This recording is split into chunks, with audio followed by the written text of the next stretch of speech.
नमस्कार मित्रांनो, सारं काही तिच्यासाठी 24 एप्रिल भागामध्ये लाली हातातील सगळ्या बांगड्या काढत बांगड्यावाल्याला म्हणते, हे घे तुझ्या बांगड्या.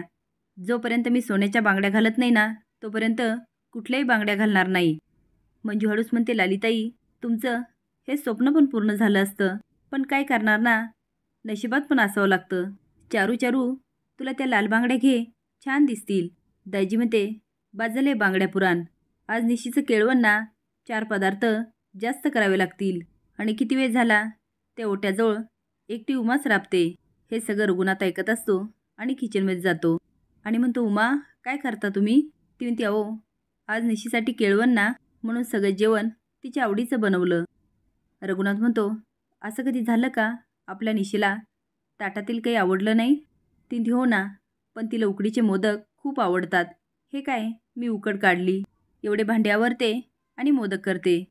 तो हातातील भांडे घेतो आणि बाजूला ठेवतो आणि म्हणतो, उमा दरवेळेस मोठ्या आवडीने हाताला मेहंदी लावता, घरातील कामं करता आणि ही मेहंदी सगळी पुसट होऊन जाते. उमा म्हणते, अहो घरातील कामं तर करावीच लागणार ना. तो हातात हात घेऊन म्हणतो, ही मेहंदी म्हणजे तुमचं माझ्यावर असणाऱ्या प्रेमाचं प्रतीक आहे आणि मी तिला बरी पुसट होऊ देईल ते काही नाही. जोपर्यंत लेकीची पाठवणी करत नाही तोपर्यंत तुम्ही अजिबात पाण्यात हात घालायचा नाही. उमा त्याला अडवते, पण रघुनाथ काय ऐकत नाही आणि भांडे घासायला सुरुवात करतो. उमा आता निशीच्या रूममध्ये येते आणि म्हणते, निशी दे, मी तुझी बॅग भरते. निशी म्हणते, आई ओवीने एवढी छान बॅग भरली ना, खरंच अशा सुंदर पद्धतीने मलासुद्धा भरता आली नसती. तेवढ्यात दाजी येते. उमा म्हणते, ओवी अगं किती करतेस निशीसाठी, बॅग भरली, सगळा रुखवत केला. आता ओवीने काय काय कामं केले हे उमा बोलून दाखवते. दाजी म्हणते, मग करावीच लागणार, कलोरी काय फुकट असते का? ओवी म्हणते, मावशी मी आता कुणाचा पण रुखवत बनू शकते. आता दोघी हसायला लागतात. दाजी म्हणते, ते ठीक आहे, पण एवढं सगळं शिकली त्याचा काही उपयोग आहे का? हे सगळं गावाकडं चालतं, परदेशात नाही. आणि तू काय इकडचा मुलगा करणारच नाही. निशी म्हणते, दाजी असं का बोलतीये? अगं ओवीला गावाकडच्या मुलाशीच लग्न करायचे. आता त्यांचं बरंच काय बोलणं होतं. दाजी म्हणते, उमा आता ओवीसाठी तुलाच मुलगा बघावा लागेल. मंजूच्या भावाने नाही का स्थळ बघायची जबाबदारी मंजूवर दिली, तसंच ह्या गोष्टीमुळे उमाला खूप आनंद होतो. लाली मंजूकडे जाते तेव्हा चारू तिला नेलपेंट लावत असते. लाली म्हणते, मंजू हा ब्लाऊज जरा उसून देतेस का? मंजू म्हणते, लालीताई हे बघा नेलपेंट लावली, ही वाळली की देते उसून. तेवढ्याच चारू म्हणते, लाली आत्या मी देऊ का उसून? मंजू म्हणते, अरे वा हे तर छानच आहे, द्या लालीताई तिच्याकडं. लाली म्हणते, नको गं बाई, श्रीमंत बापाची मुलगी आहे ती, तिला असली कामं थोडीच जमणार आहे. मंजू म्हणते, लालीताई तेच तर सांगते मी तुम्हाला, अहो चारू अगदी आपल्यासारखी आहे. आता मंजू लालीला बरंच काही पटवते. लाली म्हणते, होय तर मंजू मला खरंच पटलं, पण ही पोरगी तयार होईल का गं लग्नाला?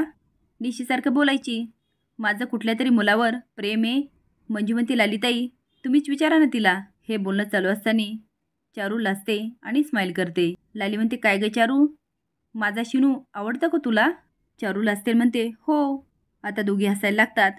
लाली म्हणते, मंजू तुझी भाची मला सून म्हणून आवडली वर का, आणि मी तुला शब्द देते आता हीच माझी सून होणार. मंजू म्हणते, लालीताई दाजी आणि दादांना विचारा ना. मंजू म्हणते, काही नाही गं, मी सांगते बरोबर त्यांना. इकडे उमा आणि ओवी बॅगांची सगळी आवरावर करतात. ओवी जायला लागते. उमा म्हणते, ओवी किती कामं करशील? ती म्हणते, मावशी त्यात काय एवढं? उमा म्हणते, माझ्या एका लेकीचा आता मंडप सजला, तिचं झालं की माझ्या ह्या लेकीचा मी मंडप सजवणार. ओवी मी तुला वचन देते, ह्या घरात शिनूची बायको म्हणून तूच गृहप्रवेश करणार. निशीचं लग्न झालं की मी यांच्याशी बोलते. ओवी म्हणते, खरंच मावशी, आणि तिला मिठी मारते.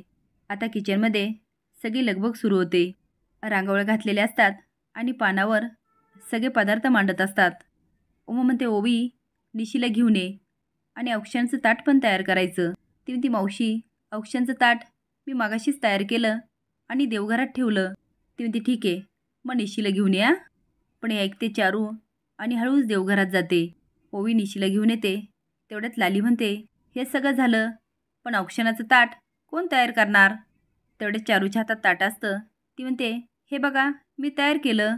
लाली म्हणते, मंजू तुझी भाची लय हुशार आहे बरं का, अगदी संस्कारी, कुठलंही काम न सांगता करणारी. उमा म्हणते, पण हे ताट तर ओवीने. तेवढ्यात ओवी तिला खुणवते. उमा नेशीला औक्षण करते. रघुनाथ म्हणतो, आता सगळ्या बायकांनी जेवायला बसा.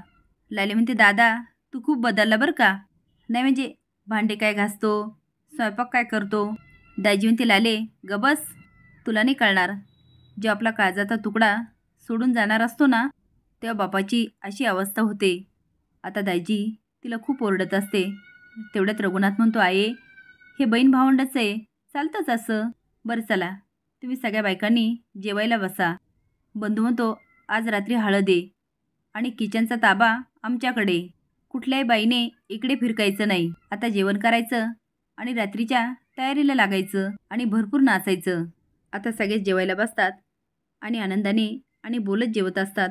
असेच नवीन अपडेट जाणण्यासाठी लाईक आणि सबस्क्राईब करा. धन्यवाद.